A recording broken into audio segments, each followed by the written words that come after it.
Hello and welcome to the Fresh Air Sci-Fi Show. I'm Joe, And I'm Dave.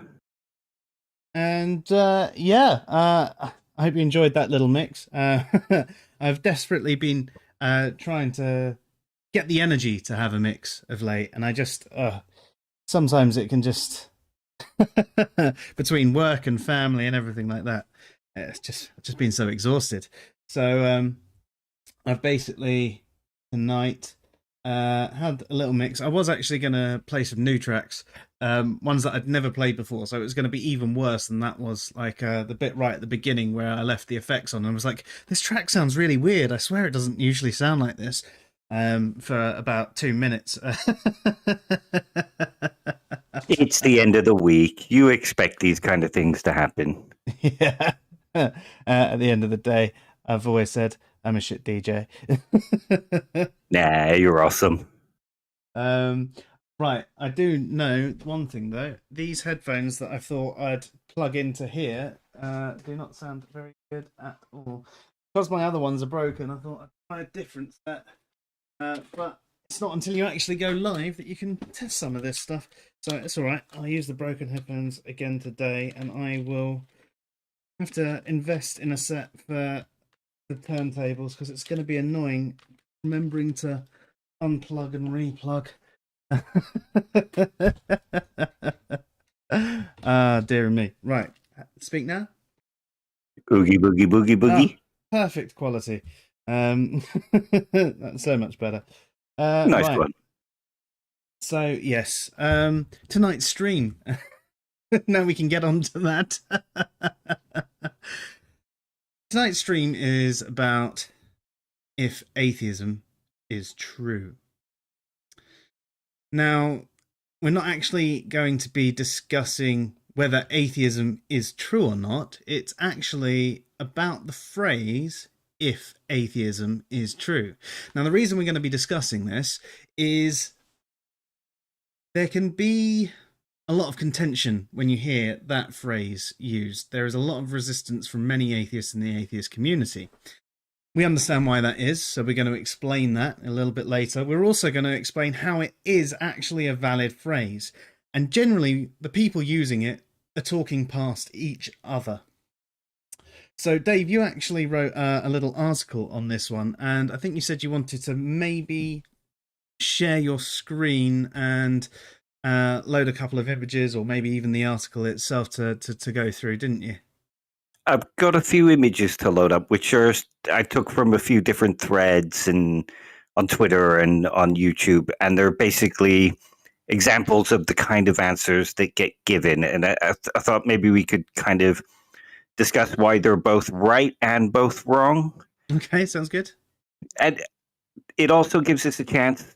One of the reasons I kind of want to do this conversation is it also gives us the chance to discuss something like the principle of charity, because that's kind of important in a discussion like this. Oh, most definitely. I'd say it's important in every discussion that you actually have. But yes, definitely. It's definitely important in every discussion. And this one it sort of highlights why. Mm-hmm. Because if you immediately jump to, well, they just don't know what they're talking about, and you jump to the singular answer, and you're not trying to figure out what they're saying, like you said just a moment ago, people talk past each other. Yeah. And you find that a hell of a lot on internet conversations, don't you? Oh, yeah. I mean, it's so much easier to as well, because you lose the tonality in people's facial expressions and everything like that goes along with a normal conversation. So it's even easier to miss what people are saying. In some respects, you can have a better conversation because you get time to think about it, or if they mention something you're not aware of, you get to look it up and look at a few different resources. But that tends not to be how it really goes. It's more of a back and forth of people talking about each other and getting angry that they're using things wrong, and and then more and more people kind of pile in going, no, you're wrong, you're wrong, you're wrong. Yeah. And it just, the actual point never actually gets discussed, only how you're using this word in a way, or this phrase in a way that I don't recognize. Yeah. And that's just it. It just comes down to a semantic argument where people are arguing against whatever use of the word people are using. Yeah. Fair, okay. Well, did you want to share your screen to start, and I'll switch over things in the old Jimmy Bob. Okay, give me 2 seconds. Let me find the right one. Okie dokie. So,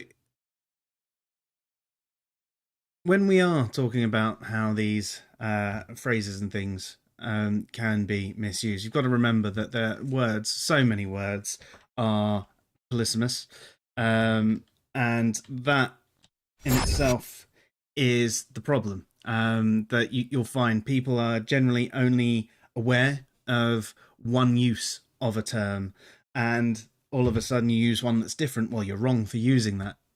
You're not necessarily wrong. No. Like you've described in several articles and stuff. Yeah. It's, I'm a bit of a broken record a lot of the time. We all are. Because these kind of things are important. If you want to have an actual decent progressive discussion, you have to understand these things in order to have the good discussion. Yes, definitely. Is that one sharing at the moment? Sorry, let me go to YouTube. Yeah, I can see it. Yeah. Question is nonsensical. Atheism exists. Atheists don't believe in the existence of God.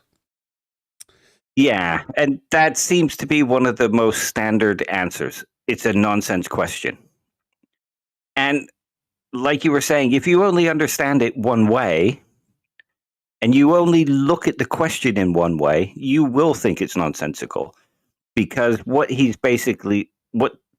basically asking there is, if a lack of belief in God is true, then, or in the case of can you prove atheism, can you prove a lack of belief in God? Mm. So for them, it's kind of nonsensical. But yeah, or even they're even just asking, does atheism exist? So if atheism is true, and yeah, that's why they're saying it's nonsensical. It's missing the point of what is actually being asked. Completely. Yeah, it is. It is. And it comes down to only understanding that lack of belief definition. That's the only one they know. And they've been told so many times by other atheists who have been atheists for longer than them, atheism is just a lack of belief. And because they don't know the other form of atheism, which is the belief that God does not exist and the proposition God does not exist, they won't know that what the person is asking is actually valid when it is. Because if you take that definition, saying if atheism is true is basically saying if God doesn't exist is true. And can you prove atheism? Can you prove God doesn't exist? Yeah. And that's just it. So if you're thinking about it from the propositional use of atheism, so we've spoke about this in a number of articles, a number of streams, a number of podcasts, and so many conversations on the internet. So atheism is the negation of theism. Theism is the belief God exists, but it's the concept rather than an actual belief, because it's a theist that believes. So what you're talking about there is the propositional content of the belief. So what we're saying there, theism is the proposition God exists. Therefore, atheism, being the negation of theism, would be the belief, or God does not exist, or the proposition God does not exist. And an atheist would be one that believes that proposition to be true. So, as you can see, this particular person has not understood that, doesn't understand that term, and that's why it's nonsensical to them. And I imagine the person who's talking to them might not understand why they think it's nonsensical and think that they're an idiot for that response. Yeah. And like you said, it's people talking past each other because they're not trying to understand each other. Neither one of them is kind of giving the principle of charity here. because the one asking the question might not be understanding that there is multiple definitions. And the conversation went on where they were just arguing about what atheism meant rather than getting to the question. And even in the case of lack of belief, there's a thing here, like he puts, atheism exists because atheists don't believe in the existence of God. So you could charitably read the question, can you prove atheism, as something like, can you prove that there's no reason to believe in the existence of gods? So there is still a charitable way to read it, even when it's not in the propositional form. Yeah, that makes a lot of sense. So it's more kind of looking to have a fight and win a fight rather than looking to come to some sort of conclusion and find some kind of agreement on a truth or what have you. Yeah, I mean, when you see something like that, you know the conversation's probably never going to go anywhere anyway, because it's already starting off like that. It's interesting, actually, thinking about a response that you might have and how a question can seem nonsensical to you in the first place. So there are times when I have said that question is nonsensical, but realistically, what I should have done in that instance is turn around and go, what do you mean by that? Because my understanding is this, which to me might not make sense, but maybe you're using it a different way. Exactly. One thing I like to think of is, how can I put it?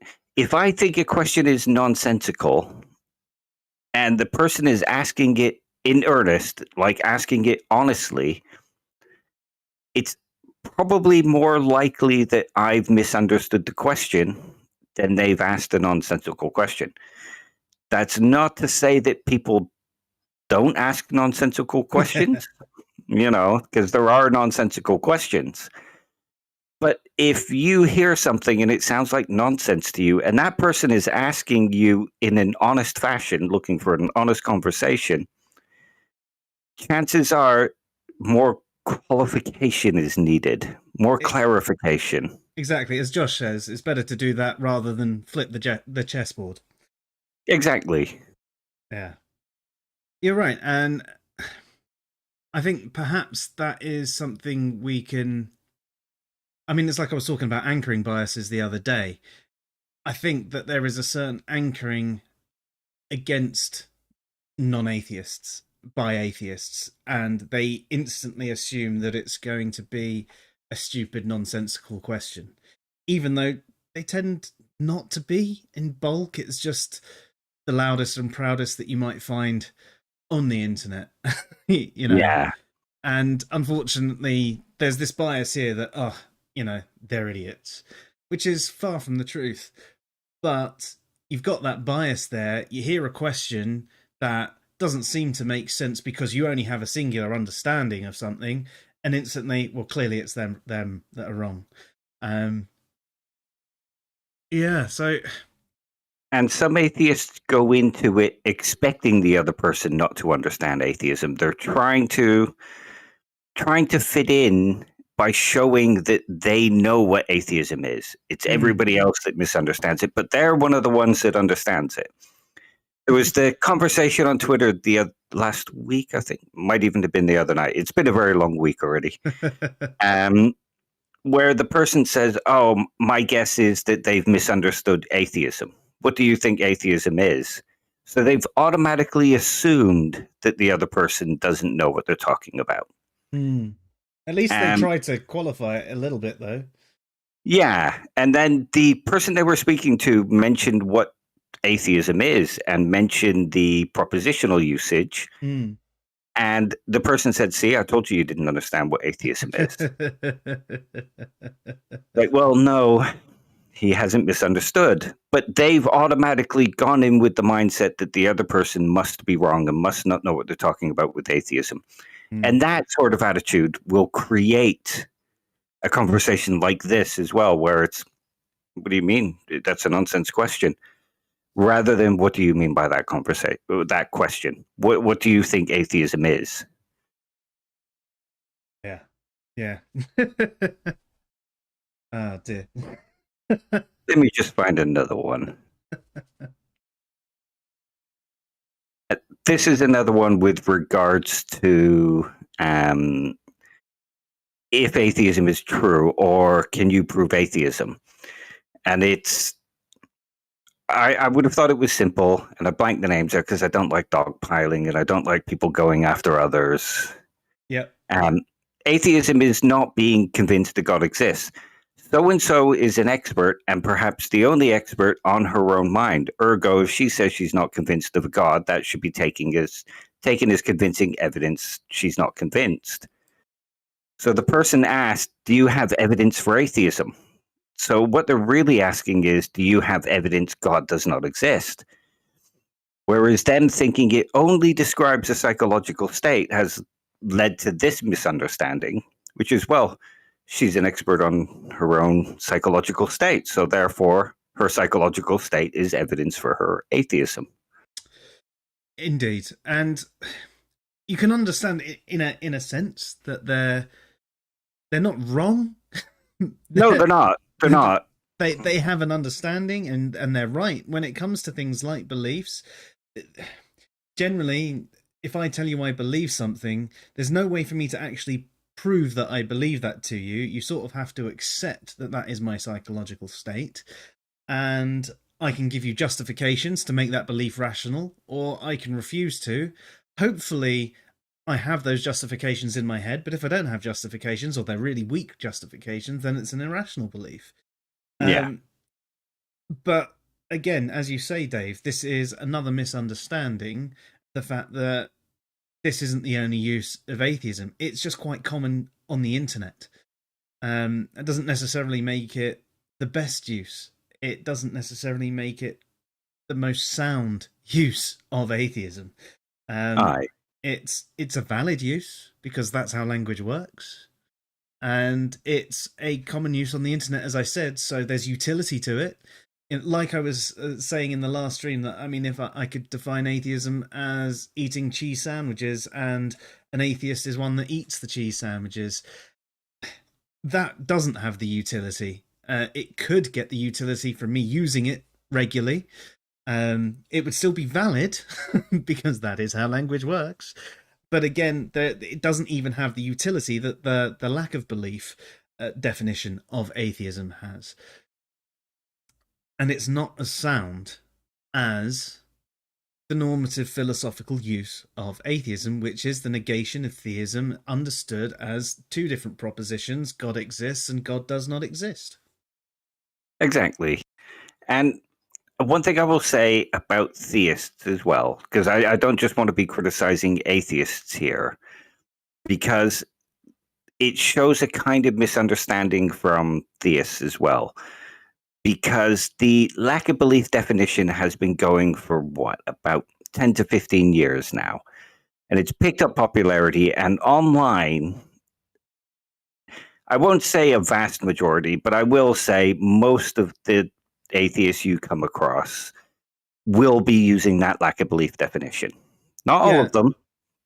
You could even argue that that definition technically was maybe inspired by Flew.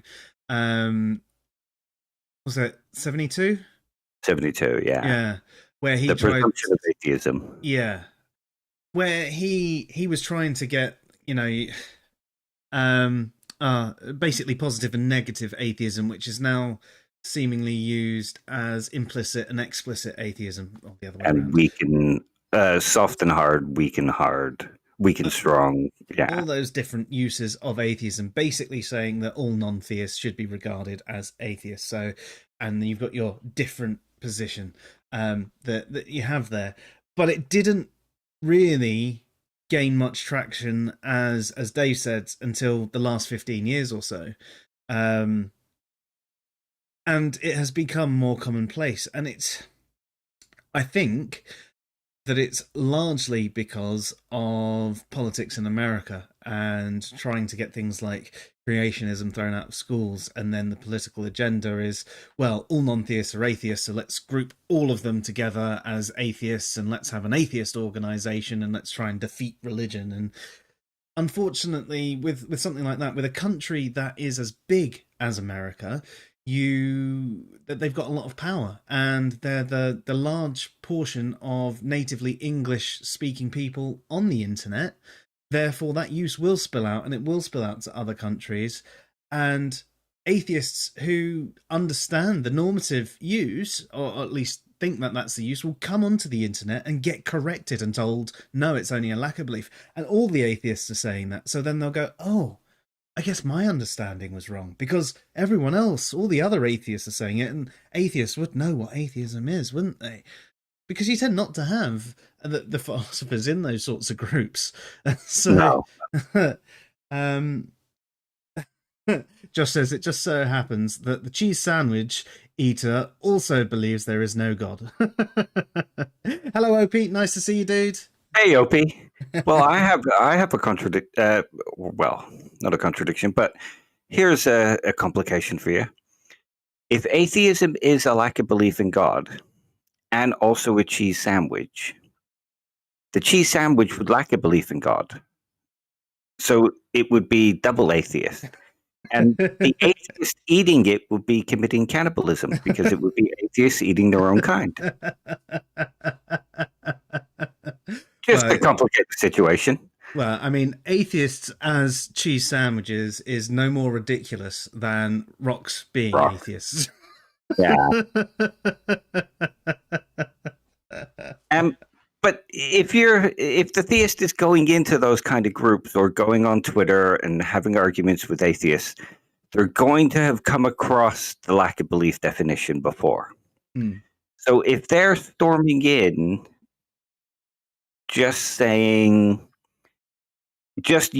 the propositional version, then they're kind of talking past as well. They're committing a similar kind of mistake as somebody like this, who is only seeing it one way. They'd be better off going, what definition of atheism do you hold to? What type of atheist are you? Yeah, no, that's actually a good one. It's one of the things I try and do, and I know you do as well. In the articles that we write, we try and put the definitions that we're using at the beginning of it, and explaining. Sometimes, if we're using the philosophical use of atheism, we will say it's understood as this. Yes, there are other definitions, but this is how we're doing it with these definitions. There are times in articles where I've used the non-theist as atheist as well, and I've defined that and said, we're going to talk about all forms of non-theists. We can call them atheists for the sake of this article, because that's how people tend to understand the term. You and I both prefer the normative definitions, but again, it's the only time I'll get into that argument with someone about the definition of atheism is when they go, it's only defined as a lack of belief. And you go, well, no, you're using it wrong. Yeah. Like, what, are you saying I'm using a word wrong? Really? Yeah. Yeah. Let me find another one now. Yeah. Yeah. Atheism is true is one of my least favorite lingual quirks. Atheists exist. There's your proof atheism happens. What's really being asked is to prove that God isn't real and couldn't be the prime mover. Yeah, see, again, this person has only defined it as a lack of belief. So they've not given it the most charitable reading. And what's kind of funny about this one is they have given it a charitable reading as well, and they've understood what the person is trying to ask. If atheism is true, then how did the universe begin? That's that kind of question, isn't it? So they've understood the question. They've just dismissed it as a lingual quirk. Well, he's using the word wrong. Well, no, he's not.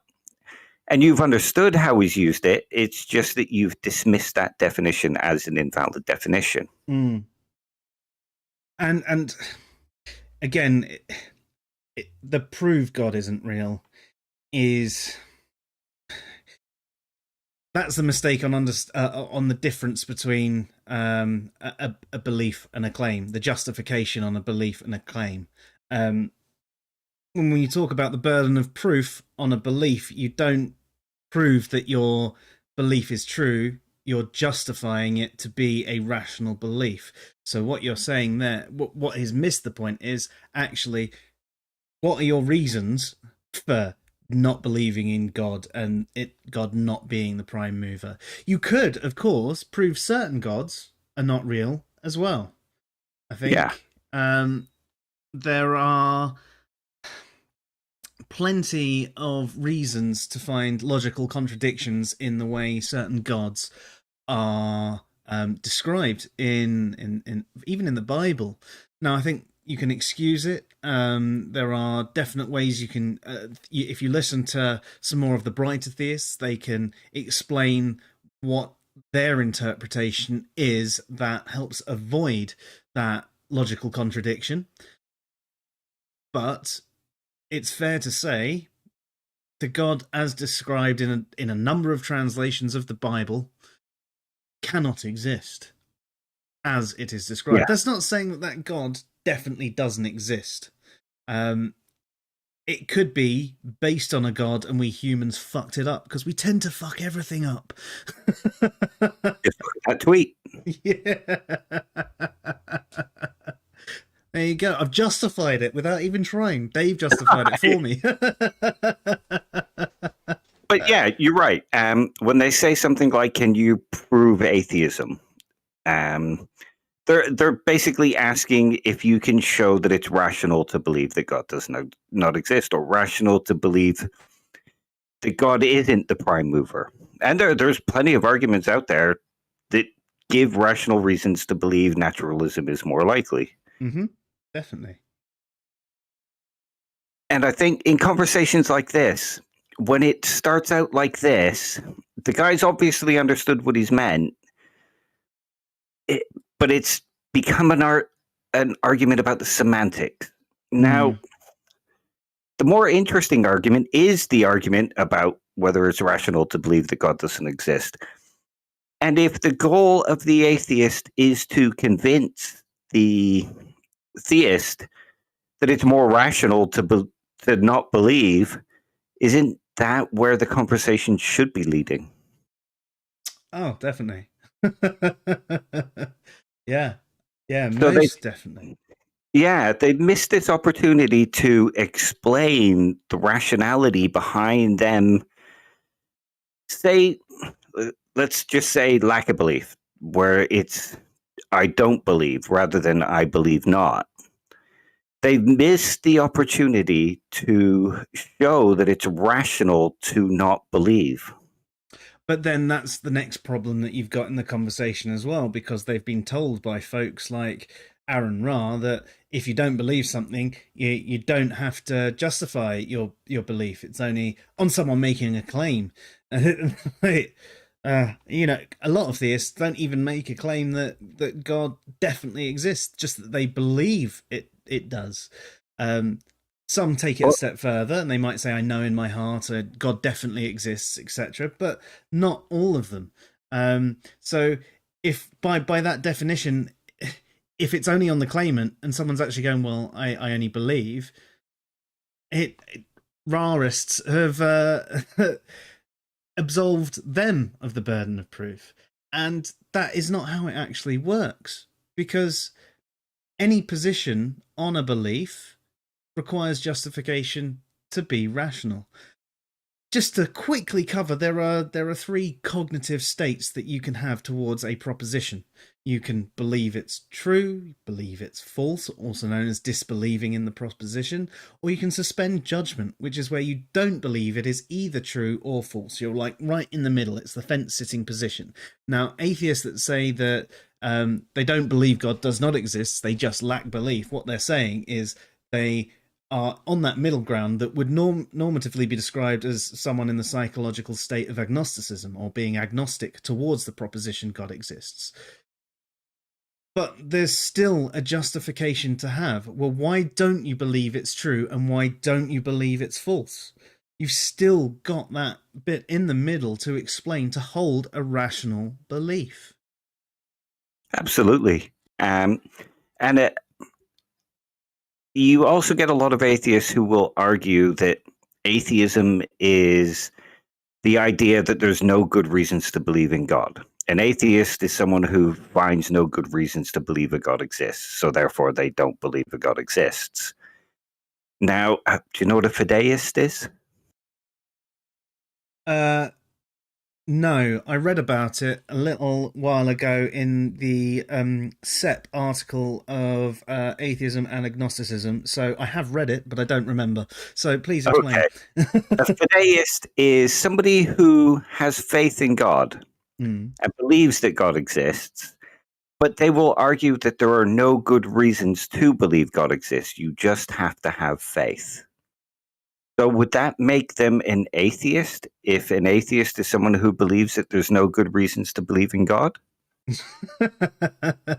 You could be right by that definition.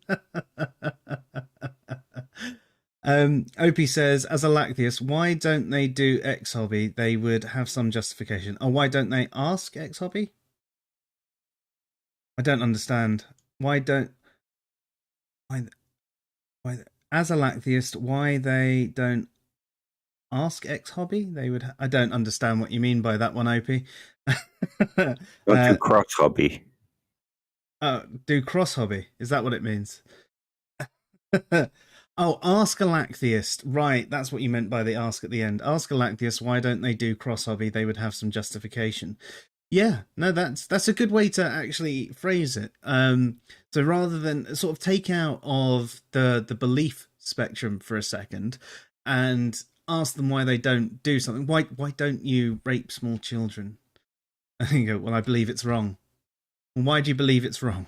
And they give you that. Okay, so why don't you think God exists? Or why aren't you a theist? Yeah.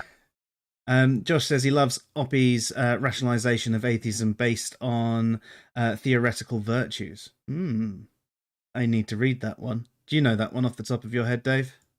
I've read it, but I'm not recalling it properly. Oh, Josh, you're going to have to tap it out if you want us to say it. I think it's from arguing about gods. Oh, yeah. I might be wrong.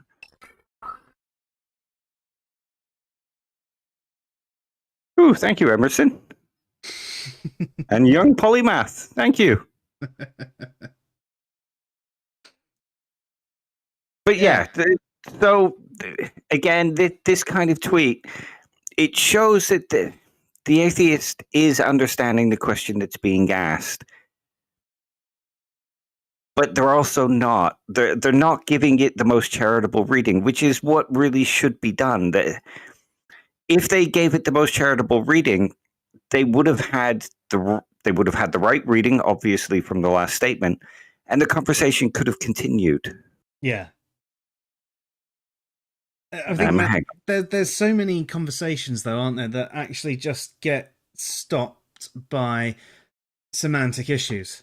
And I think that is, you end up arguing semantics for so long that you don't actually have the conversation as you ought. And I can understand why, because you want to clarify definitions, but clarifying definitions should be done, and actually it's probably best to use the other person's definition first if you want to have a good conversation. But as you said earlier, Dave, there is some point of understanding, like the theist should come in understanding that most internet atheists are the Lactheist variety. So asking the if atheism is true question won't make sense to them, especially as most internet atheists only understand the Lactheist definition. In fact, one of the people that we have as an author. He's American. He's done a couple of articles for us. Um, until we were discussing it the other day, he was like, "Blimey, I didn't know that there was another definition of atheism. I only had ever heard this lack of belief definition. I need to rethink some of the conversations I've had in the past now." But because I had the rapport with him, he was more open to it. Generally, people you find online will go, "No, they're all wrong. Other atheists say this. Aaron Ra says this. Dillahunty says this. It's only a lack of belief." There you go. Yeah, and they're looking more for a fight rather than a dialogue. Yeah, that is one of the other major issues that you do tend to find with the online discussions. Most people are going for that fight. Which, surprisingly enough, is going to be what our next stream's actually going to be about, isn't it, Dave? We're going to talk between the different of heuristic versus dialectic conversation. Dialogical versus monological, that kind of thing. Looking forward to that one. That should be next Tuesday. I need to put the event in. I'll do it after the stream. So the next one, Dave, you've put up is, how do you know atheism is true? Because I am one. So he is an atheism rather than atheist? I am an atheism. Yeah. I mean, technically, if atheism is just a lack of belief in God and that person has a lack of belief in God, he is atheism. He is in a state of atheism. But this is another common kind of answer. How do you know atheism is true? Well, because I'm an atheist. Well, what does that even mean? That itself is a kind of nonsensical answer. I know atheism is true because I'm an atheist. Well, if atheism is just a lack of belief, and the question is the question is atheism true is nonsensical because atheism is just a lack of belief. Well, how could he know atheism is true? Yeah. It's clearly somebody who hasn't thought of what they were saying, hasn't thought of the question, hasn't, again, given it a charitable reading. They've just gone for a quippy remark. Yeah. I wonder why there is this resistance as well to being charitable in conversations. The resistance to trying to understand what people are saying. I know part of it is going to be tribalism. You know, you've got everybody in a group saying, well, this is what we all say it is, so this is what it is because we're the ones that know what it is. I do get that. I do get that. But to me, that's just not good enough. No, especially if you want the conversations to progress.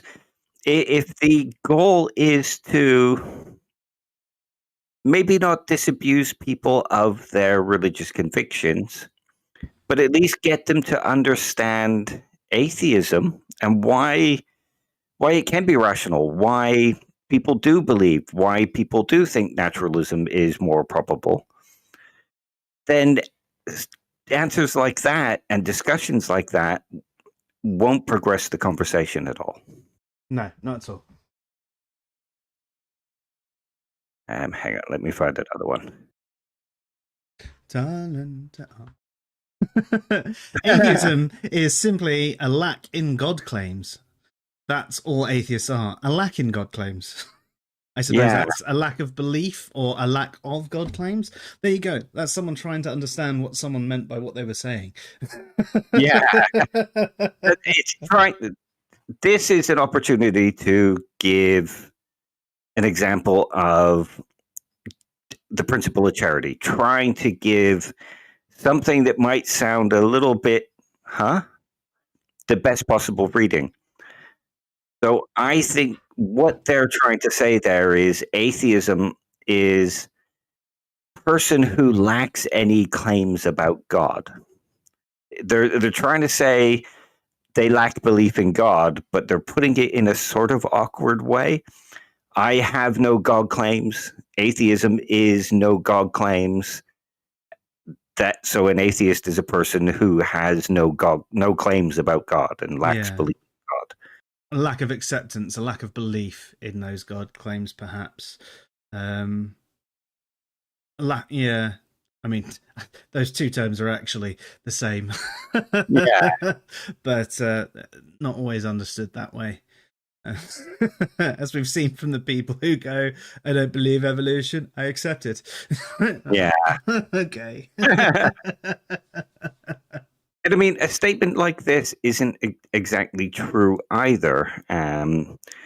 Because if atheism is a lack of belief in gods, and lots of atheists claim things like atheism is the idea that there's no good reason to believe in God, that is atheism as well. I mean, atheists generally argue that there are no good reasons to believe in God, or there's no evidence for God. Those kinds of things, those kind of get incorporated into atheism, even as a lack of belief in God. Yeah, Opie says that this actually just looks like a botched Google translation. You're not wrong. Yeah, that could be. Yeah. Although I have seen people speak like this as well, so welcome to the internet. yeah. But you can still kind of give it a charitable reading and get what the person is trying to say. Yeah. Yeah. And it's important in a conversation. Most definitely. Josh says, theoretical virtue simply distills down to the theory that can most completely explain the subject in the simplest way.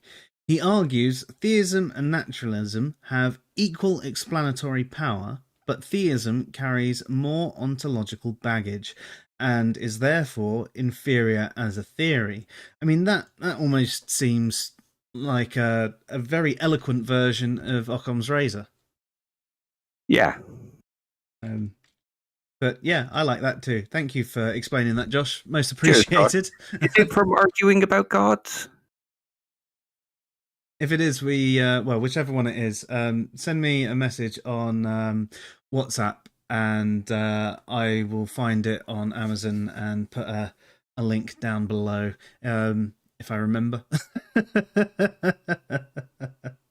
Oh, LB's just joined us as well. Hey, LB. Nice to see you. Yes, you are late as hell.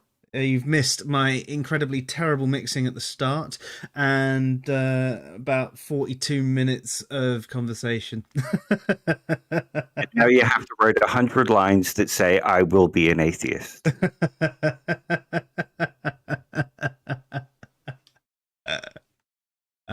That's a thought. You need to still put in some time. Oh, sorry about that. Some time with us as well, LB, because you're going to come on and explain your deism on the show. You've got no choice in the matter. You have to do it. We know where you live. We'll find you. We'll drag you on stream. I mean, we don't, but, we want to sound awesome and intimidating. So your next one here starts a conversation with wanting evidence for atheism, immediately goes to astrophysics and cosmology, which have nothing to do with atheism. Yep, she is a Christian apologist. I wonder who that was having a conversation with. It was nobody that you would have known. Oh, okay. I didn't recognize the name. I'm guessing you're thinking S.J. Thomason or something. That was exactly who I was thinking of. See, I'm smart occasionally. But again, this is... the person's kind of got what the question is being asked, but again, not giving it a very charitable reading. Because the question was, if atheism is true, then where did the universe come from? How did the universe start? That kind of thing. Now, it might not be directly linked to atheism as both the propositional form or the lack of belief form, but it's still kind of tied to atheism in a sense, because, well, here's this explanation that I have for how the universe came into being.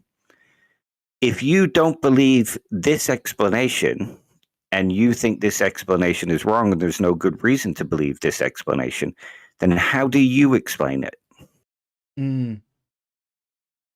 So it might not be directly tied to astrophysics and cosmology, But there is still a link there.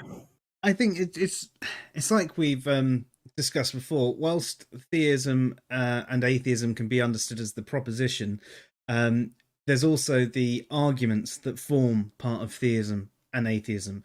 So, for a theist and an atheist, yes, it's either the belief God exists or God does not exist. There's also, well, part of the rationalization of the belief behind those things, which can tie into astrophysics, cosmology, evolution, and everything that comes to be. The fact that there are explanations and models that show how the universe could come to be without the need of a god is part of an argument for atheism. Yeah. You accept naturalism as the best possible explanation, so therefore you think it's a natural occurrence that the universe happened, and that will sort of tie into your atheism. Yeah, most definitely. A couple more comments. Josh says best argument for God. What is the best argument for God? Is that what you're asking? What we think the best argument for God? Oh, the best argument for God. Right. Okay. Cool. Thank you, Josh. I will do my best to remember that. And by me remembering that, I'm going to rely on Dave to send me a message. No worries.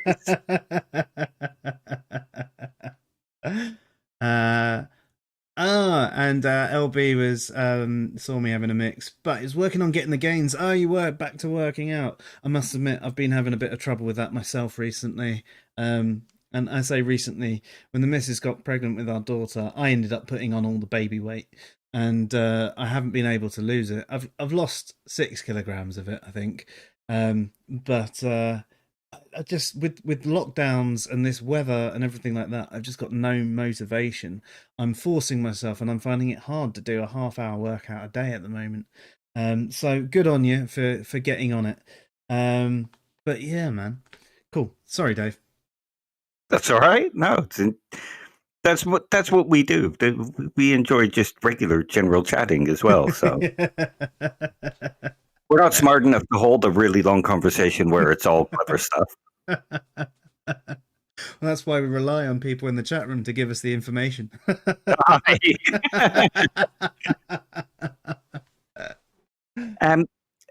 So going back to this one again, and this brings up the thing we've been saying about some of the others, where if the goal is to show that atheism is a reasonable and rational response to God, and there's good reasons to not believe in God, and many argue that the Christians shouldn't be believing because it's irrational, then they've missed out an opportunity to show why it's more rational to not believe. Yeah.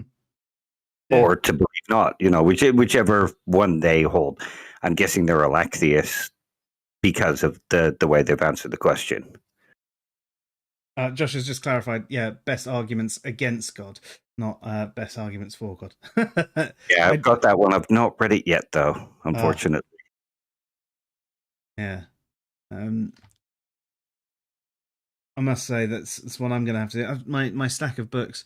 You'd think with lockdown I'd have had more time to read, but I actually feel like I've had less time to get on with things like reading, because where we've been stuck indoors all the time, I don't have the motivation to read either. Yeah. So I find my best reading is done on holiday. I'll go away and I'll take sort of a couple of books, and after a couple of days I've finished them all. What's going on? And the thing is, I'm busy when I'm on holiday. I keep myself active. I'm not someone who can sit there for very long by the pool or in the evening or anything like that. We're constantly doing things, but I still burn through books, be it on the plane or just the little bits where I do chill by the pool for a little bit with a hangover.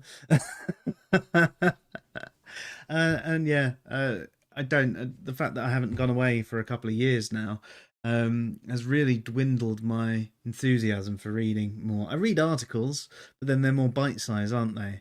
I mean, sometimes they're like 40-odd pages long, but that's more than, well, less than a 300 something page book. Evidence for lack of belief. Yeah. See, that's definitely not a charitable reading into what the thing. Not at all. I'd say that's possibly the worst one we've had. Yeah. And I mean, he could have taken that, or she, I don't know because the name's blank. They could have taken a more charitable stance there and says, well, what do you mean by evidence for lack of belief? Evidence for why I lack belief? Do you want me to explain why I don't believe? Something like that. Yeah. But again, that's because the whole justification thing has been drummed into people that they don't have to justify their lack of belief. They don't have to do anything. It's a no effort position. I think that's one of the reasons a lot of people do use the lack of belief, even when they're told there are other definitions. There's also people that confuse belief with a claim. In one of my articles, there's someone said, I would never say, oh, I need to try and remember this quote quite closely, but I would never say that I believe God does not exist, even though that's what I believe, because a belief is a claim and then I'll have to prove it true. I mean, there's so many things wrong with that. They start off by admitting that they're going to be dishonest about their belief position. Yeah. And then they conflate beliefs and claims. Now, the key difference is a claim is making a truth claim about something external in reality. A belief, the only claim that's being made is a truth claim about your cognitive state. So if I say, I believe gods do not exist, the claim I'm making is that is what my mental state is. And whether that's a rational or irrational mental state comes down to the justification of that. But yeah, there are so many confused people out there because of folks like Aaron Ra. And it's frustrating because the guy's great at a lot of the science stuff that he does. And he is revered by so many, and he screws up so many people's heads without and is so arrogant in his position. He believes he's doing the right thing. Yeah. What can you do? I'll throw in a bit of a spanner in the works in that one, Yeah. with the beliefs not being claims. There is a claim inherent in a belief. Mm-hmm. If you believe your keys are on the table, you're not stating that it absolutely is the case, but there is an inherent claim in there that the keys are on the table and that you think it is true that the keys are on the table. Yeah. But it's slightly different than saying the keys are definitely on the table. Yeah. I think that's the different bit of it. You're justifying why you think that, rather than say no, it's definitely true. It's like the knowledge side of things as well. If I know they're on the table, I mean, that again is the taking it to the next level. Whereas belief would be, well, yeah, that is where I think they are. This is why I think it, because I automatically throw my keys on the table when I come in the house, and I walked out the house and I didn't pick them up, so that's where they must be. But I guess I could have done something with them. Oh, I don't know. Yeah, that's it. You believing something is to think that that state of affairs is the way that they are. But if you're making a claim that that is the state of affairs, that's a different type of justification, like you say. Yeah, definitely. A couple more chats have come in. Is it possible to make a natural case for God? I would say natural theology would make sense for a naturalistic cases for God. I mean, that would almost be talking about deism, though, wouldn't it? Really, it would be basically God kickstarted it all and let it happen. But it is more complex than it just happening naturally.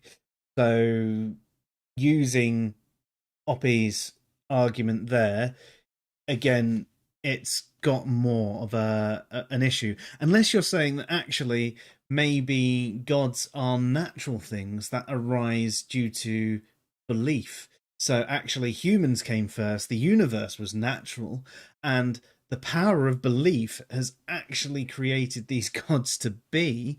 I guess you could twist it that way. It's one of the things I actually liked about the Terry Pratchett books when I was growing up. The explanation was the fact that there weren't any gods, but actually people believing certain things created these gods to be, gave them power, and the more people that believed in them, the more power they had. And that's why the great god who used to be this massively powerful god, came back as a turtle or a tortoise because he only had one believer left. And it was like a really interesting take on things. But then I suppose in American Gods they sort of did the same thing as well there, didn't they? The belief and the worship and the things like that were the things that actually kept the gods alive. And being an atheist, I think that there is, I do think that we created the gods. I don't necessarily think that they have any objective reality, though. But could the power of belief create something? I've never seen it happen, but maybe. The power of one's will. So, does that answer your question? I hope so.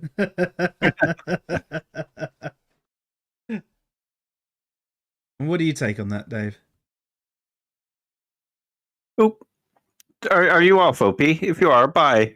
Oh, sorry, yeah. I was just rereading the question. Yeah, if you are OP, cheers for dropping by. Or if you're just actually enjoying our dulcet tones, well, why, thank you. He enjoys my dulcet tones. So, yeah, okay, that answered LB's question. Okay, nice one. Yeah. Here's another one. Evidence for lack of belief. It shows that it's quite a common response to questions like, do you have evidence for atheism? Yeah. Yeah. Okay, that's the end of those ones. That's the end of our screenshot. Go on then, you end your thingy, Bob. I will switch us. There we go. Back to. There we go. We're back side by side again, Dave. I was half expecting it to switch us around so we'd be on the wrong side once the screen sharing stopped. Because that's just the way computers go. Yeah. I'm thankful it didn't. It was quite funny though, wasn't it, when we were on Steve's stream and I became Dave and you became Joe. Yeah. Well, I was at least the guy on the left again. Yeah, true. And so, yeah, it shows that there's quite a common misunderstanding from a lot of atheists when a theist asks a question like, if atheism is true, then what about so-and-so? Or do you have evidence for atheism? Can you prove atheism? And that kind of thing.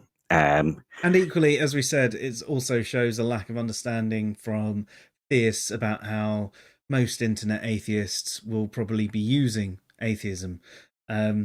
So, as with any conversation, you should probably work on your definitions first. Talk to the person about how they're defining something. And if they say, well, atheism's only a lack of belief in gods, say, okay, well, why do you lack belief in gods? No good arguments. What makes you think that they're not good arguments? Actually ask these questions to an atheist, and you will inadvertently help the atheist fulfill their burden of proof, even though they think they don't have one. Yeah. Sorry. No, go for it. I was just going to say, yeah, if the atheist is wanting to kind of show these things to theists that they hold irrational beliefs, then they would be wanting to have those kind of conversations too. Like, why do you believe? Why do you want me to show atheism is true? Would you accept atheism if I showed that it was a better argument? You could have these kind of discussions leading off of that. Yeah, most definitely. That's the other thing I think people actually need to consider when they are discussing online. Why are you having the conversation in the first place? I actually had a conversation with someone where their main purpose was they liked making fun of ridiculous beliefs. I was like, so you're not, because they weren't trying to convince them. They just like ridiculing ridiculous beliefs. And I was like, well, that's basically bullying. You're not really going to get anything out of that. Well, ridiculous beliefs deserve to be ridiculed. But really, is that what you want to do? If you're actually looking for a conversation, whether it's you're trying to convince them of your position, or you actually want to be convinced of their position, or just have a good conversation, do your best to lay out a few things at the start and not be so argumentative with it all. Find out, how they're using their terms and go, okay, well, I actually use it this way, but if I was to answer your question the way you were to ask it, here we go. Yeah, and if the atheists who use lack of belief, I know it's popular in atheist circles. It's not entirely popular outside of atheist circles, though. Most theists will still use the more philosophical definitions because that's how it's been defined for a very long time, and it's kind of set in stone that that's how it's used. And this lack of belief thing it's big now in certain circles, and it's become popular, but it's recent.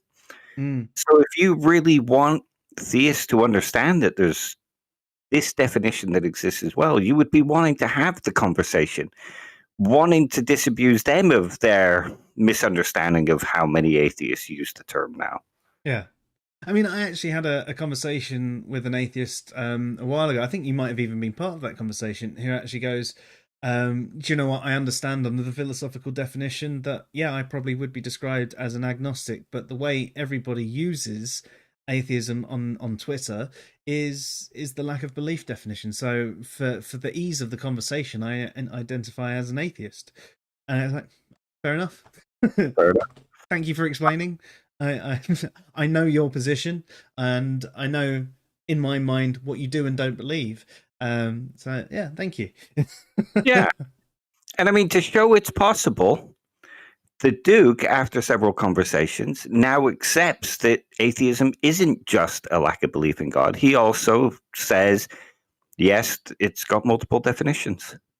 Yeah, he accepts them, but he also thinks they're ridiculous other than the lack of belief definition. Yeah. But he at least accepts there are other uses. So, that's progress. It is, because when we first met him, it was, no, the philosophy uses the term wrong. Yeah. Academia uses the term wrong. But now he understands they're not using it wrong, they're using it differently. Yeah. And equally, he would still prefer everybody use the Lectius definition. Yeah. But I mean, it's generally, generally, I would prefer people use the more philosophical definition. Yeah. But we all have our preferences, so it's understandable. But as long as you accept that it's got more than one definition and is used in more than one way, then at least it's a start. Yeah, yeah, and you can go into the conversation going, right, well, which way are we going to use it this time for this conversation? Are we going to talk about non-theists as atheists in general, or are we going to talk about a specific type of atheist, as in the one that believes God does not exist? And you're right about the preferences things. I mean, for me, I think I like clear and precise language. I think it helps stop confusion.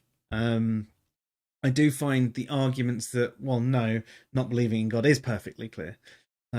Okay, that particular line is clear. I'm not saying it's not. What I'm saying is you can infer what someone does and does not believe using the normative definitions of various ontological positions of non-theists. So from that, we can actually have a better conversation. If everybody was to use, the normative definitions, then we would know what they do and don't believe, and we can tailor the conversation to that. Whereas if you're conflating all forms of non-theists with atheists, all you know is that they lack belief in gods. You don't know anything else about what they do believe and what their position is. Why do they lack belief in gods? Now, you won't necessarily know all the reasons why they lack belief, but if we think about someone who's agnostic, you instantly know that they think that all the arguments for God and claims are incoherent and nonsensical, so therefore considering God is meaningless. Their lack of belief is completely different to, say, an agnostic that is suspending judgment because they can't make up their mind one way or another, or an atheist who just doesn't really care, so hasn't considered it, and that's why they're lacking belief. Or the normative definition of atheist. They do lack belief, yes, but they also believe gods do not exist. And here we've got a lot clearer position. We can use a single word to go that. You have to have so many more questions asked if you just conflate all forms of non-theist as atheist. But equally, you have to accept that language does change and evolve, and it's ridiculous arguing against the way someone is using a word. The only time I will get involved in that conversation is that only. Atheism is only this, not only that. That is the way you use it. That is the way many on the internet are using it these days. But that is not the normative use. That is not the only use. Yes, it is. Yeah. It kind of makes you wish that there was a thing on laptops where you could send a signal and a hammer would come out and hit the person at the other end. That'd be hilarious. It's just one of those squeaky hammers the kids had. So you go, hello, Josiah. How you doing? It's Faithless Pheasant on Twitter. Sorry, hey, I just doxed you. Sorry. Yeah, just catching up with the chat as well. LB says he's met both that take the belief in God not existent and them lacking belief. There needs to be something brought to their attention. They are not atheists per se, rather than non-theists. Yes, I know many non-theists that wouldn't count themselves or identify for their position being atheists. Well, you're right there. So, I mean, that's like I was discussing with the ontological positions there. And it's their right. I think people do have the right to identify themselves as they like. So, I mean, if someone was a non-theist that wasn't normatively understood as an atheist, but wants to be, fine. It doesn't matter. Just make sure you explain what form of atheist you are. Again, I do wish that people would use the normative definitions. Opie says a lot of maths is ridiculous. We ought to ridicule maths. Well, that's just it. I mean, the other thing about that is who actually gets to decide what is ridiculous? Because to a theist, it's quite ridiculous that you don't believe in a god. So whether it's a second order belief or a first order believe gods do not exist, because they think your thing is ridiculous, then do they have the right to ridicule you? Who is the arbiter of what is ridiculous? Now, don't get me wrong, there are certain things that I would say are completely ridiculous. That Flat Earth. Yeah. I still don't think we necessarily deserve to ridicule them, at least not in a conversation where we're trying to reach them and make them realise that they are ridiculous. Yeah, maybe the odd joke and a little, yeah, dumbass. Yeah, fair enough. But if you're actually trying to make a flat earther realise that the earth is not flat, ridiculing them is only going to push them further into their position. This is something I wrote about a little while ago, the Psychology of Rejection. And perhaps we should cover this in next Thursday's stream, Dave. Yeah, sounds good. Because, well, I'll tell you what. Watch next Thursday's stream. Leave you on a cliffhanger. We're getting good at this. Although not that good because I've just remembered we forgot to tell people to like and subscribe. Like all those proper YouTubers do. Oh shit! Yeah. Press those buttons where you like and subscribe and all that shit, and make Yeah, sure we you don't really share care. stuff. And Yeah, I we don't should. care. We just prefer the joining in the chatting. Yeah, to be honest, if I had to choose between you pressing that subscribe button and you joining in the chat, if it was either or, I would have you join in the chat and call us cunts. I don't care. Yeah.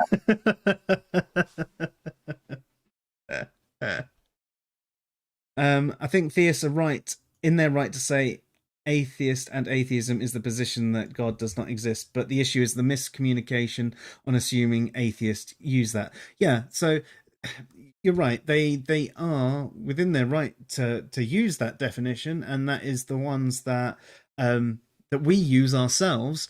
But if they don't understand that the average internet atheist isn't necessarily using it that way, they are not being charitable. So that's what we're sort of discussing with tonight's conversation, is the fact that people are just talking past each other.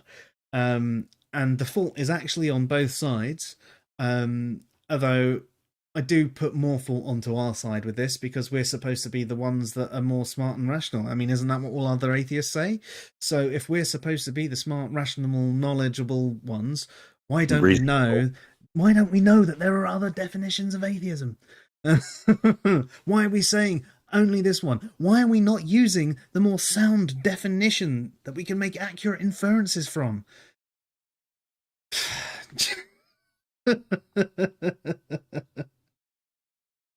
Yeah, it's just the way it goes, unfortunately.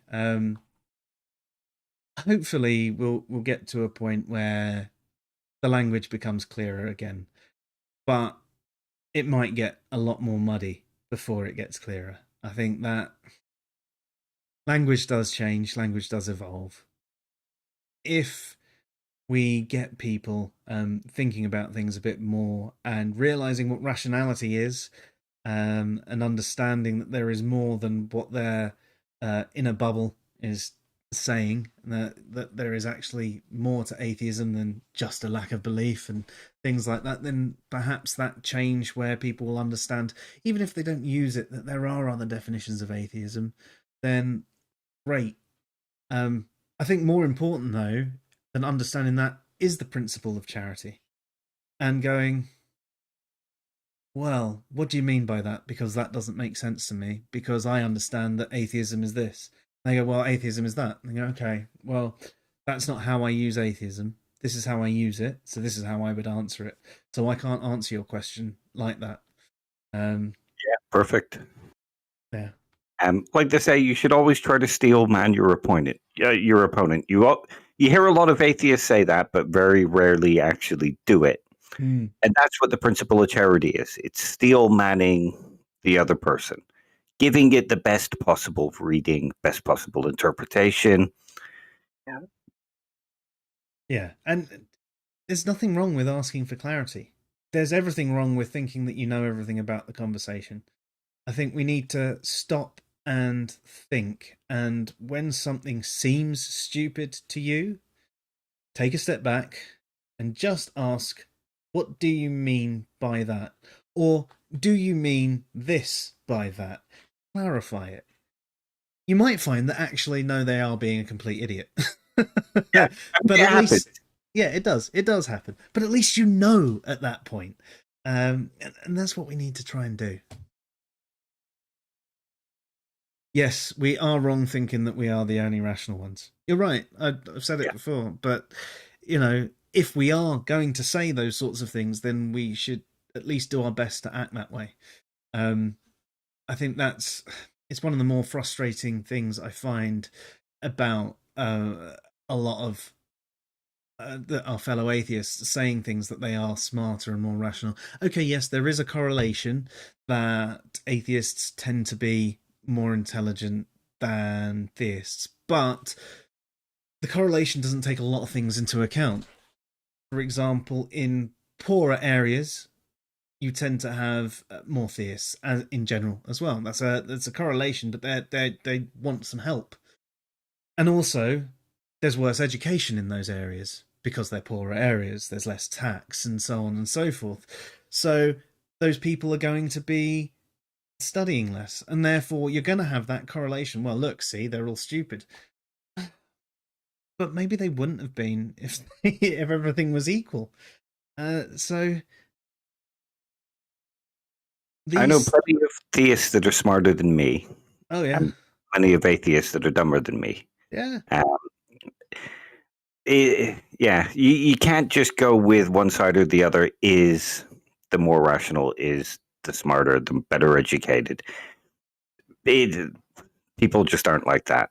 no, there's far more context to every situation than simply being an atheist is means that you're more rational. And that's the worst thing that comes from it, because there's this correlation that atheists, who often say correlation is not causation, but that tend to be more intelligent, they then instantly think that being an atheist makes you intelligent and smart and rational. And it's just, no, not at all. Yeah, I think what happens is many people mistake the conclusion for making what for making it how you determine whether somebody's rational. If they hold a particular conclusion, they're rational, not the justifications they use to get there. Whereas in reality, it's the justifications that they use to get there that makes them rational. If they've come to a bad conclusion, they're wrong. They're not irrational if their reasoning is rational. Yeah. Just having a quick look at the chat again. Yeah, more steel manning, no straw manning. Yeah, I think that's right. Sometimes you might not realize you're straw manning as well. Yeah. That a lot of what happened tonight were basically examples of unaware straw manning, because Yeah. they're using different definitions. You can't do that because atheism means this. But that's not what they're saying.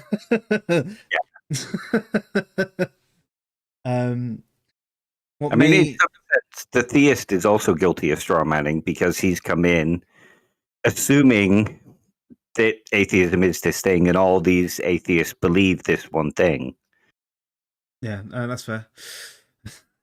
See, it's a lot more complex, and Yeah. really, we need to have more conversation before we shut each other down. In fact, do your best not to shut each other down at all. At least have Yeah. the conversation. Try and, as we said, understand each other. And agree to disagree is a lot better. You might have better conversations. I find with a lot of people that I disagree with, especially since changing how I interact with people online, I will think about things and they will think about things. And maybe the next day or a couple of days later, whether it's a message or a direct message or anything like that, there's more questions and there's more conversation. It's more fruitful. And this is why I think I actually tend to have better conversations with theists these days than I do atheists, because atheists and new atheism is a lot more fight based.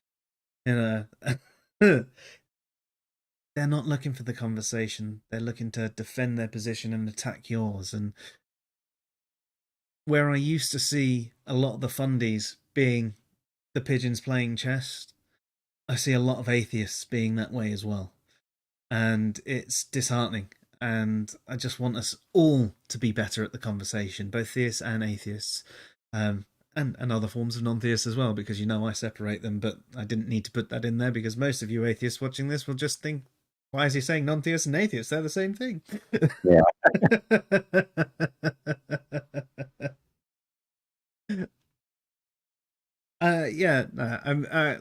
Like you say, LB. I mean, if he prefers it that way, you can respect it. Yeah, that's right. It's like I was saying earlier. There was someone who identifies as an atheist, even though he'd normatively be understood as an agnostic, because there is utility to using the atheist definition on the internet. But he says if he was actually engaging in a philosophical conversation with someone, especially if he knew that they were an academic philosopher, he would identify as agnostic. But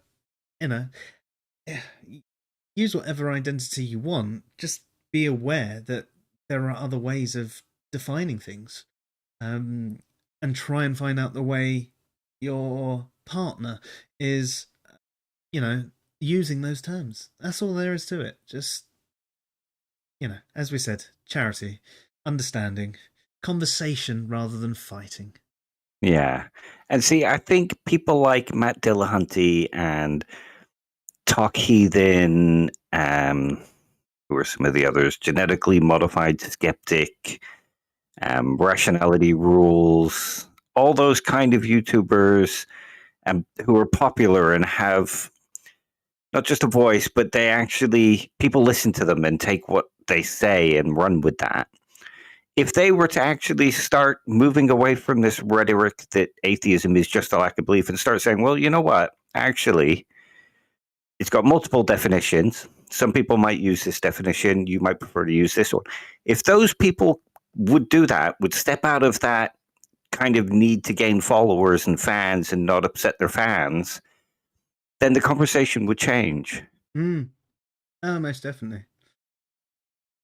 And if Aaron Rowe would shut the fuck up. Yeah, he needs to. Stick to science. Stick to science.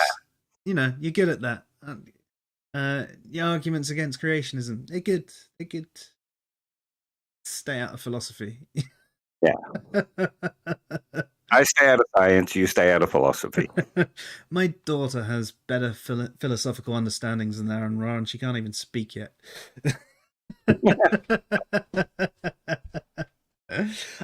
Questions just come in from LB.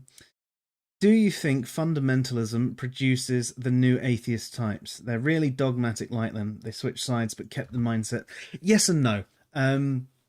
I think there is a point when you leave religion, especially if it is, quite fundamentalist, but you leave it and you feel free, but you're a bit uncertain.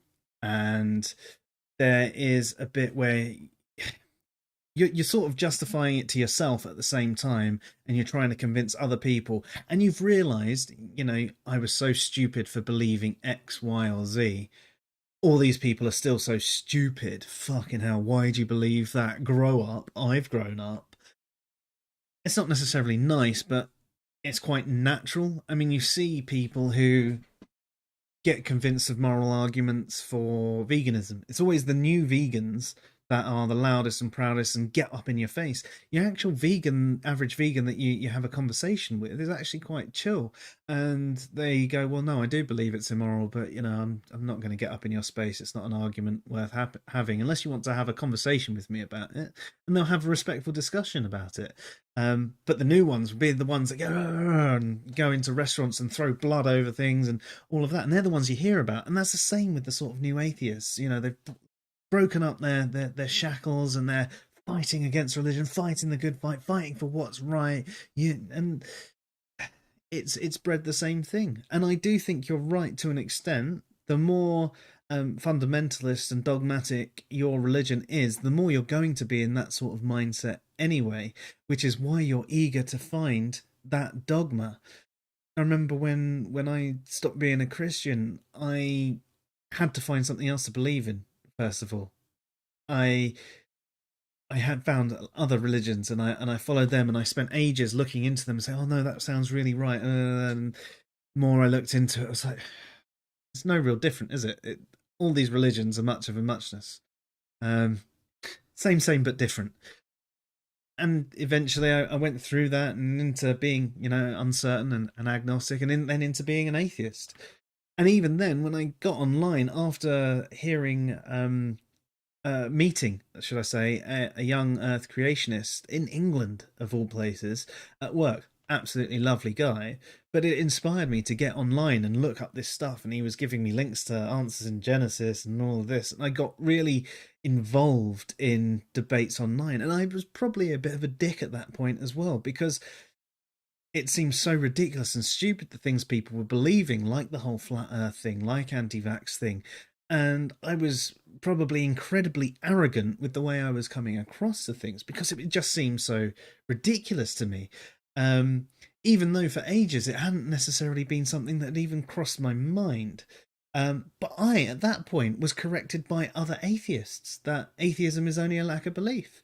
And I didn't really have anything to go on. No, I had no other resource, didn't know of any other resource. So I just went, they gave me dictionary links to the Google dictionary. And I went, oh, well, if that's how it's defined in the dictionary and that's how all other atheists are telling me it is, I guess that's what it is. And I made lacktheist arguments. And then I think I had conversations with you, Dave, and I saw Steve say some things, and basically my thought process went then got linked to the SEP article and all of that, and I started reading it. My brain was whirring, and then I understood it a little bit more, and I understood there were different things. But yeah, I sort of really went off on a tangent there. Everybody needs a Dave. That's what it is. I've even got a T-shirt that says that. Oh, really? Yeah. I think to do with LB's question, I think there's something else to think about here, in that if you're coming out of a fundamentalist thing, like a fundamentalist group or a fundamentalist community, you lose that sense of community and you go into the atheist community. I know lots of people go, there's no such thing as an atheist community, but there is.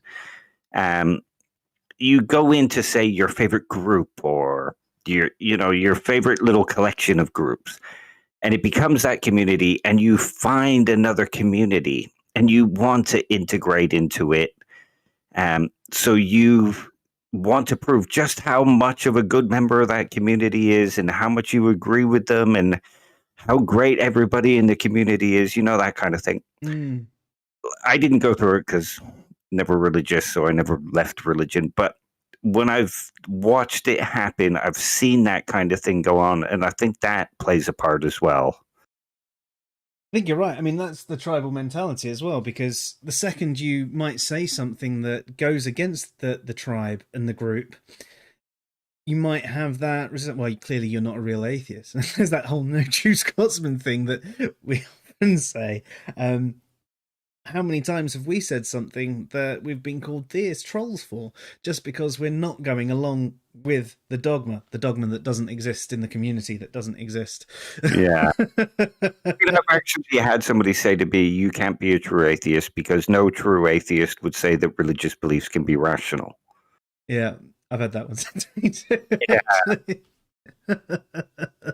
So yeah, it does happen. There's this need, and if you've left one community and found another, one that praises you for finding them, makes you feel good for being among them, you're gonna be afraid to say anything that goes against it because you'll be out in another community. Yeah. So instead, you'll reinforce what's being said to prove you belong in that community. Yeah. And that's why you often hear certain things. I mean, I wrote an article called The Pitfalls of New Atheism, which highlights a lot of the dogma that you might find. Now, obviously, a new atheist isn't someone who necessarily adheres to this. The whole point of new atheism was supposed to be just challenging religious people in the right way. But there have been certain behaviors that have come off of that. And I've written down, the different argument styles and how they're quick to block and all of that sort of stuff. And I'd suggest reading the article to have a look through it. And maybe if you're an atheist and some of this might be itching your brain a little bit, have a look and see how many of these behaviors that you can honestly say you demonstrate yourself. Because I can say that I definitely did, and I probably still do sometimes. Everybody demonstrates bad behavior sometimes. We're human. We're not perfect. We can't be good all the time. But there are times when it's that take a step back, sort of, yeah, I can understand this behavior. Or do you know what? If you don't understand why that behavior is wrong, ask us. Write in the comments on the site or get us on Twitter or anything like that, or in the bottom of this video. You said this in your article that so-and-so is bad, or so-and-so is wrong. And why'd you say that? I can have a conversation with you. You can even come on stream if you really want and have the conversation with us. Or I can link you to articles because I've probably already answered the question.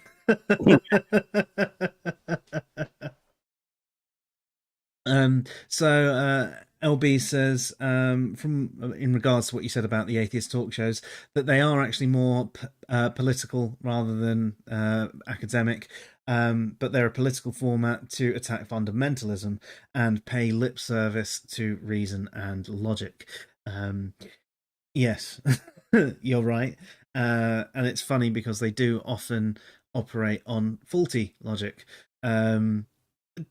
They can be entertaining at times. Andy was the person who introduced me to them originally. We used to work together, and there were a few clips on there which I did find funny. They're not necessarily the best way to hold the conversations that they were having. There were times when they made some really great points and in a really good way, but it became more and more about a battle over time. I'm right, I'm rational, you're an idiot because you're a theist. And some of the theists that call in, they're right in that summation. But in general, they're not having that good conversation with them.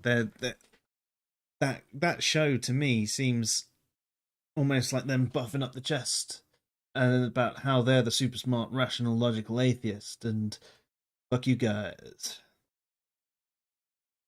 But yes. Oh, hello, John from America. Well, hey, Ashipoo is going to be a sheeple regardless of what you tell them. Oh, so a sheep. What's that? What's Ashipoo?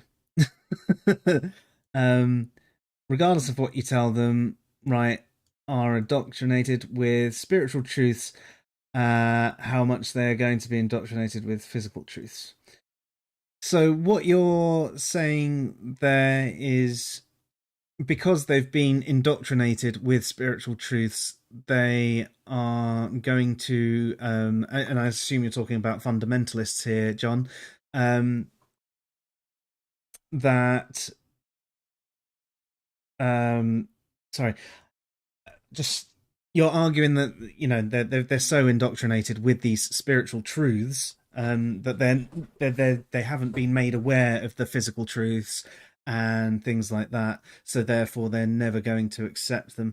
I mean, potentially, some people will stay in their position regardless of what you tell them. There are some people who you can have a decent conversation with and they will change their mind, or they have a decent conversation with you and you change your mind on certain things. There's nothing wrong with changing your mind. I've changed my mind on things like morality over time, and I used to think the same as the average atheist on the internet did, that it was wholly subjective, and now I realize it's far more complex than that. And funnily enough, when I speak to fellow atheists online, they think I'm a theist because I argue that it's not wholly subjective.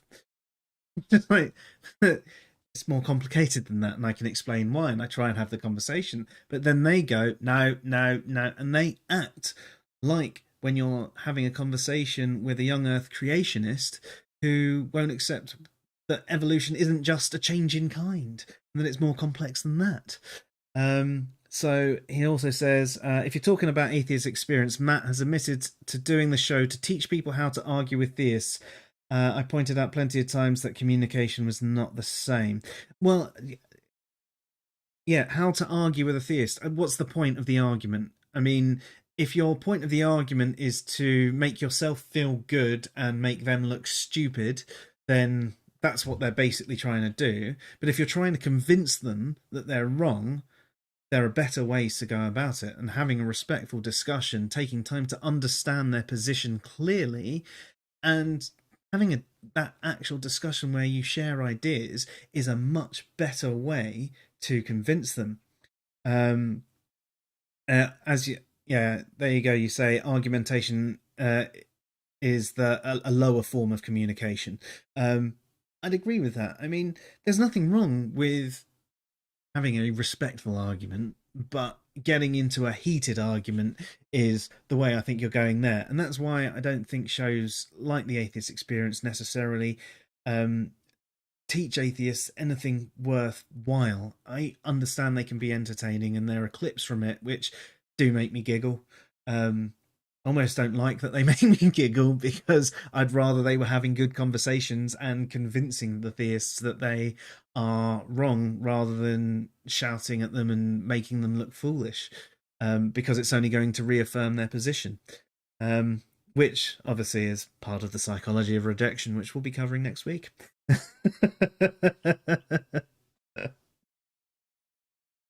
uh,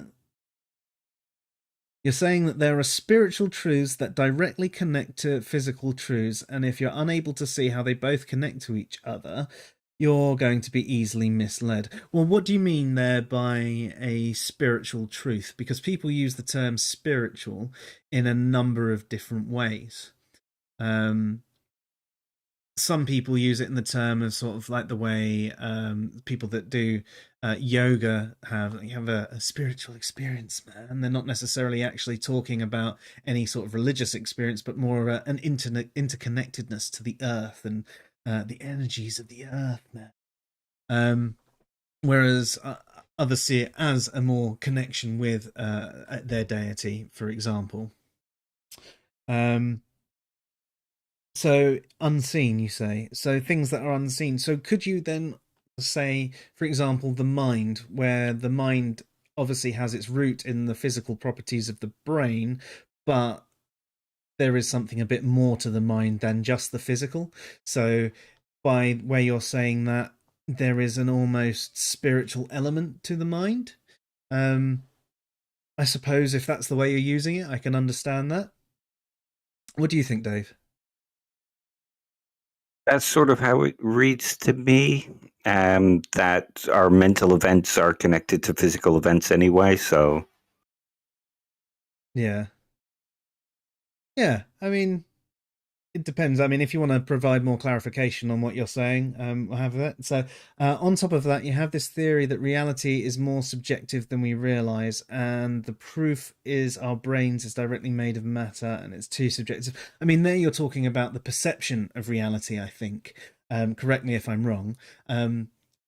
Our perception of reality, our experience or qualia, is definitely incredibly subjective. Like we were talking about how with the Mary's room conversation, how if she was in a room she could only see it was a grey room, there was no colour or anything like that, but she learned all the physical properties of red. Yet going outside and seeing red for the first time gives her a new understanding of what red actually is, even though she can understand all the science of the wavelengths, etc. But her experience wouldn't necessarily be the way they've experienced red, or someone who had extra cones in their eyes experienced red, or someone who was missing cones from their eyes experienced red, the way a dog experiences red. Everyone's experience is going to be a little bit different. So there is a subjective perception of reality, and we may not even be perceiving everything in our reality. Our brains filter a lot of crap out. So yes, I can understand our perception of reality is definitely way more subjective than people think, but I do think there are objective things as well. Humans, for example, require oxygen to be able to breathe. In fact, they need the air in the levels that we have it. If we were having pure oxygen all the time, we'd probably, we'd be high and then maybe die. What a way to go.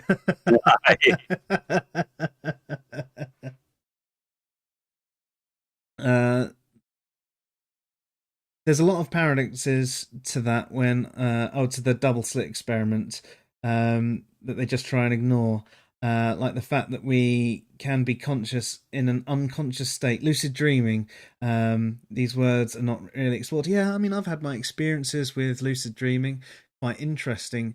I do find it frustrating, though, when I am lucid dreaming, the more I try and control it, I then end up waking up, because what you need to do when you're lucid dreaming is sort of nudge yourself that way, and I end up moving my actual body and waking myself up. This is really interesting, John from America. It's quite off topic from the night, but I don't mind that. But it sounds like it'd be nice to actually have a chat off stream at some point, and maybe have a chat about your thoughts and things like that. I don't know if you use Facebook, but we have a group on there called Answers in Reason.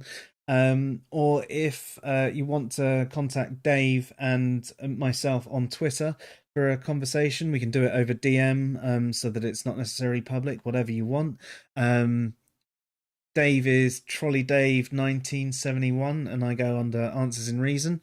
Finally remembered something, Dave. I didn't have to look it up for once.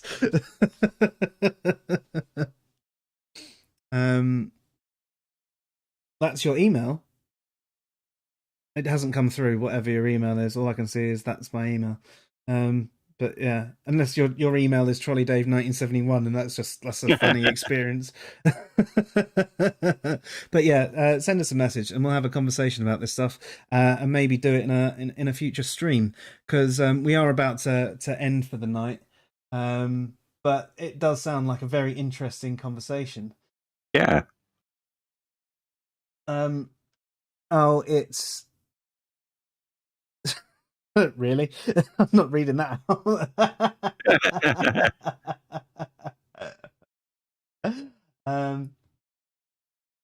Cool. Yeah, cool. We'll catch up with you on that. Dave, was there anything else that you think that we should cover off for tonight? No, that's good. We basically discussed, what the problems are with jumping to conclusions, not giving a charitable reading, not understanding everything that you're talking about, but assuming that you have, or do have all the information, that kind of thing.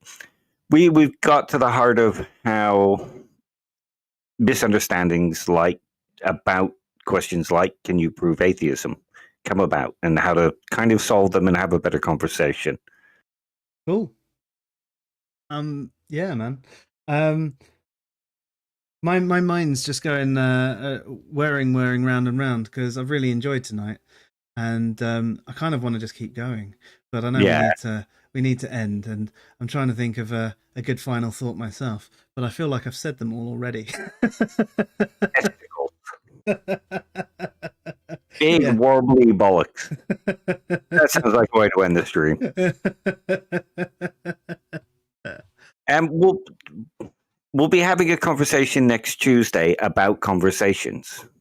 Yes. So we'll be discussing some of this stuff again, and I reckon that should be a nice, interesting conversation as well. Yeah, definitely. So next Tuesday we're going to be discussing, as we said, as you said, conversations, but almost argument/debate, whether you're going to be dialectic or heuristic, whether you're actually going to have a conversation or you're trying to have a fight, which we did cover briefly today. And obviously next Thursday, we're probably going to cover the Psychology of Rejection. I did actually want to get my friend Ben on to have the conversation with us. So I'll see if he's free next Thursday. If he's not, we might push this one back another week if he's free the following Thursday. Though if not, well, I'm happy to have the conversation with you, even if we do just have an article reading and discuss points in it. I'm happy to do it however we want.